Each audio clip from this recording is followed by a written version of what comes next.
Mesdames et Messieurs les ministres, Excellences, Mesdames et Messieurs les ambassadeurs, Messieurs les officiers généraux, Mesdames, Messieurs les représentations d'organisations intergouvernementales et non gouvernementales, chers partenaires, mes chers invités. On m'a préparé un discours, mais je voudrais seulement vous parler avec mon cœur. Monsieur le secrétaire d'État Moïse Sarr, vous vous associez bien sûr à moi dans cette cérémonie pour que l'ensemble du ministère soit là présent pour parler à nos honorables invités. Je voudrais donc dire combien nous sommes reconnaissants à tous nos participants d'être venus assister encore à cette rencontre de Dakar, la 7e du genre, qui décidément va marquer un tournant dans ce forum. Ce forum aura été marqué par deux choses fondamentales. La première, c'est d'abord le niveau et la qualité des participants. De tout le temps, le Forum de Dakar a fait se rencontrer ici d'éminentes personnalités au nom du continent, mais pas seulement, venues d'ailleurs de tous les horizons pour débattre de questions qui engagent le devenir de notre humanité et de notre existence en commun. Mais assurément, cette année, la chance que nous avons eue d'écouter déjà nos chefs d'État, éminents leaders, porteurs de cette grande voix du continent de l'Afrique, je crois, a été quelque chose de remarquable. Nous avons eu droit à la grande intervention du président Matalema Cyril Ramaphosa de l'Afrique du Sud, qui a beaucoup insisté sur comment l'Afrique pourrait être résiliente par l'appropriation du vaccin, par la souveraineté sanitaire et pharmaceutique, mais également par la revendication que nous devons avoir quant aux principes directeurs qui doivent fonder notre développement et quant à l'appropriation de nos ressources pour assurer et asseoir ce développement. Après lui, nous avons eu le président de la Guinée-Bissau, le général Umaru Sissoco Embaló, qui a parlé de son expérience d'un pays qui est sorti d'une longue période de troubles internes pour arriver enfin à asseoir une stabilité politique pour mieux assurer son développement économique. Ensuite est arrivé à ce pupitre le président Mohamed Bazoum du Niger, qui, comme l'a dit Florence Parly, ministre des Armées de la France, a passé au laser les difficultés de sécurité que nous avons ici en Afrique. Et il a mis, je pense, il nous a offert le prototype du Niger comme étant ce qu'on peut rencontrer comme difficulté et le courage qu'il nous faut d'abord de poser les vrais problèmes et les vrais défis, ensuite d'essayer d'en trouver la solution.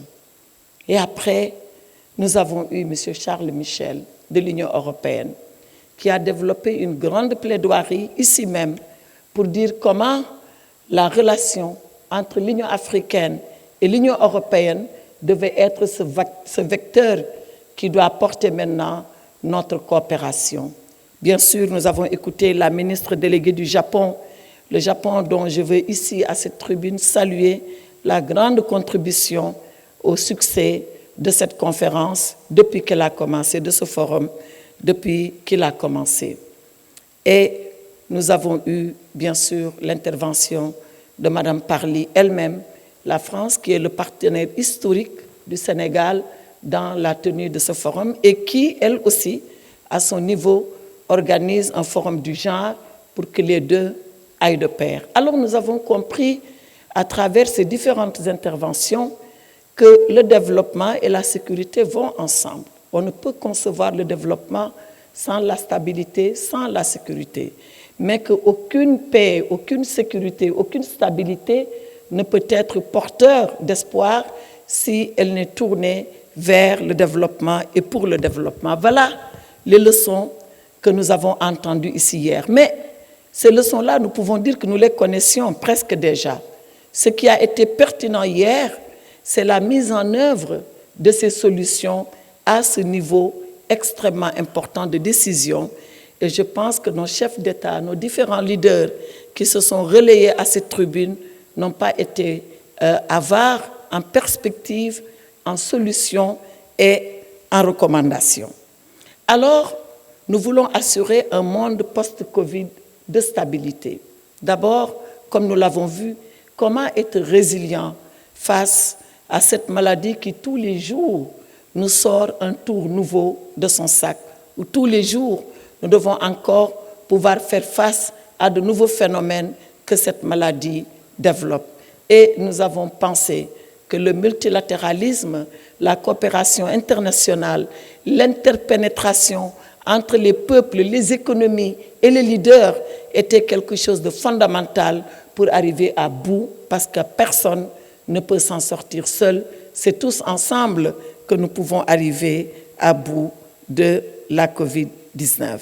Et à partir de ce moment, imaginez maintenant de nouveaux paramètres pour bâtir l'émergence de nos économies. Hier, je pense qu'il a été beaucoup plus même question d'économie que de sécurité et de post-Covid. Comment arriverons-nous à financer le développement? Les droits de tirage spéciaux, il en a été question tout le long de la journée, comme une manifestation de cette solidarité que les pays développés devraient pouvoir avoir par ce mécanisme de financement en mettant à la disposition des pays en voie de développement et qui en ont tant besoin les droits de tirage spéciaux qui leur reviennent et qu'ils n'utilisent pas. Et voilà que les grandes puissances ont déjà commencé à réallouer leur DTS aux pays en voie de développement. Peut-être que si ce n'était pas la Covid, peut-être que si ce n'était pas les problèmes d'insécurité, jamais le monde aurait pensé arriver à ce niveau de coopération et à ce niveau de solidarité. Également, il a été question de la transition énergétique. Comment faire de telle sorte qu'après les différentes COP qui se sont déroulées, y compris la dernière qui s'est passée à Glasgow, nous pouvons faire de telle sorte que, étant soucieux de préserver la planète, étant soucieux de préserver même notre devenir tout simplement, comment pourrions-nous faire pour allier ce souci que nous avons de préservation de la planète et de l'humanité entière avec les préoccupations dans l'exploitation de nos ressources naturelles? Pouvons-nous accepter ici et maintenant que le gaz puisse être considéré comme une énergie fossile pendant que les pays développés qui nous soumettent à ce diktat absolument, j'allais dire, indépassable, sont, pour certains d'entre eux, en train d'exploiter encore le charbon, qui est la première énergie fossile des énergies fossiles. Voilà ce que nous avons entendu hier, et voilà comment est-ce que nous allons, à partir de cela, pouvoir dessiner notre société de demain. Les travaux dans les ateliers, d'après ce qu'on m'en a dit, ont été très passionnés, très utiles, et nous en aurons les conclusions. Et je m'engage ici, en tant que chargé d'organiser ce forum par le président Macky Sall, je m'engage ici à ce que nous puissions éditer les cahiers du Forum de Dakar.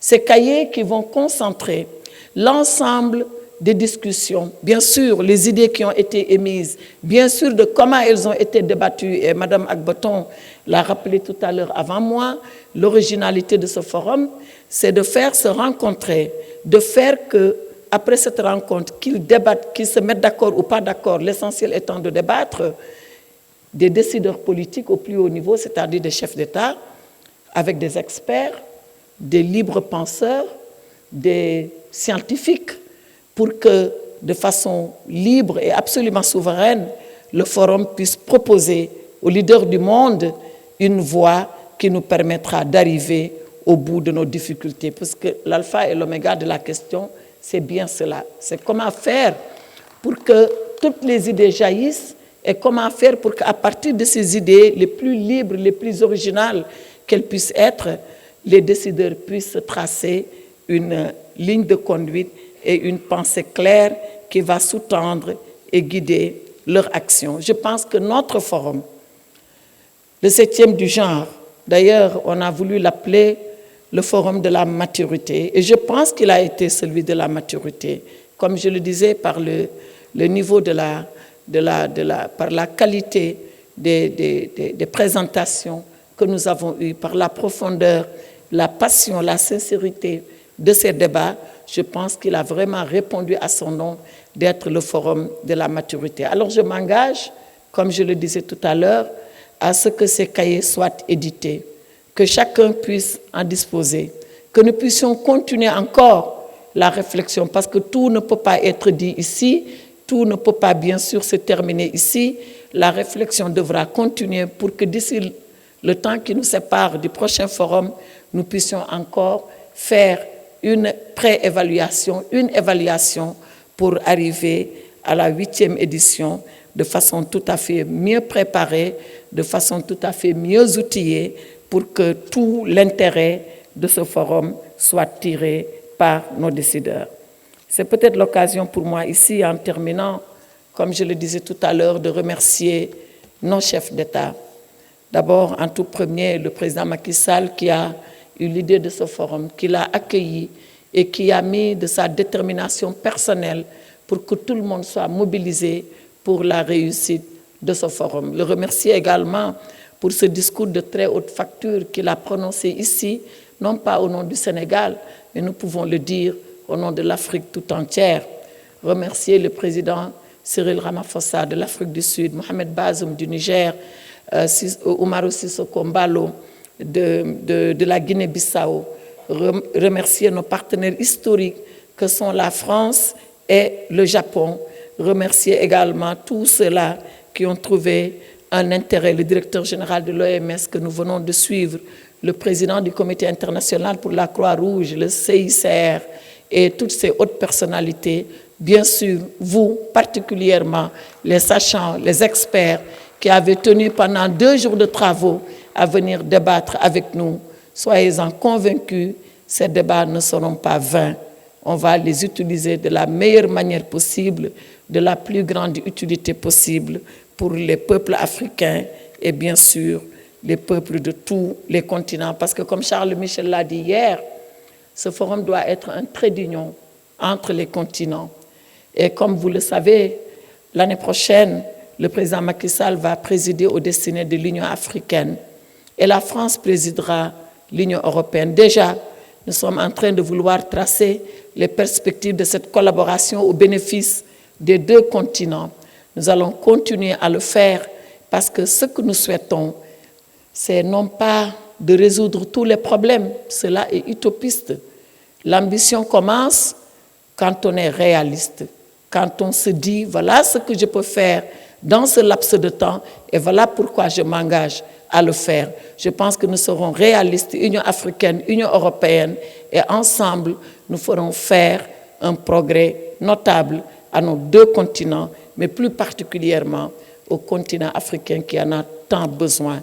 Comment aujourd'hui mobiliser la jeunesse africaine pour qu'elle puisse s'éduquer, qu'elle puisse avoir l'emploi qu'elle mérite d'avoir, qu'elle puisse être au front du développement comme le sont les adultes. Comment nous approprier nos richesses minières quand on voit toute l'exploitation qui en est faite et que l'Afrique n'arrive même pas à produire un produit semi-fini, que tout est exporté de matière brute et transformé en dehors du continent. Comment lutter contre les changements climatiques? Comment protéger les femmes et les filles particulièrement exposées à des violences multiformes sur le continent et qui handicapent le développement économique de notre continent? Comment faire, comme le disait le président Macky Sall, en finançant nos économies, que nous ayons notre propre agence de notation et que nos économies ne dépendent plus de cabinets et autres qui viennent nous noter sans prendre en compte nos réalités économiques et sociales. Voilà la question que le Forum de Dakar pose. Voilà les questions auxquelles vous avez tenté d'apporter réponse et voilà les réponses pour lesquelles les présidents vont s'engager pour la mise en œuvre au bénéfice de notre continent et de tous les autres partenaires. Je vous remercie de votre aimable attention.